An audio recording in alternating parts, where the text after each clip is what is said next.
Arhangel Mihailo je za Jevreje čuvar Izraela i sinagoge. Hrišćanstvo ga smatra zaštitnikom saborne crkve i prvim od 7 arhanđela, pobednikom Lucifera i Satane. Zato ga u umetnosti predstavljaju sa oklopom i mačem u ruci, smatra se čuvarem pravoslavne vere i borcem protiv jeresiji.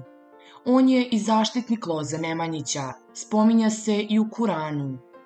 Narodno verovanje kaže da on dolazi i uzima ljudske duše kojima je kucnuo čas.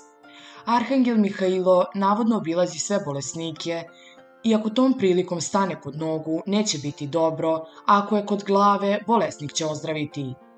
U narodu se veruje i da na današnji dan Arhangel Mihailo silazi na zemlju kao putnik ili prosjak kako bi podsjetio ljude da treba biti dobar prema svakome, kao i da svakome treba pomoći u nevolji.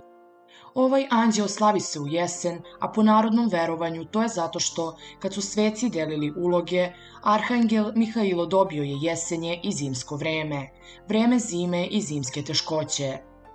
Prema verovanju, na Aranđelovdan ne treba obavljati kućne poslove, usisavati, prati prozore, niti veš. A šta treba raditi na današnji dan? Postoji verovanje da se na današnji dan treba moliti za ozdravljenje, jer Arhangel Mihailo naročito pomaže bolesnima i nemoćnima. Ako vam se sviđa ovaj video, možete pogledati i video koji se trenutno nalazi na ekranu.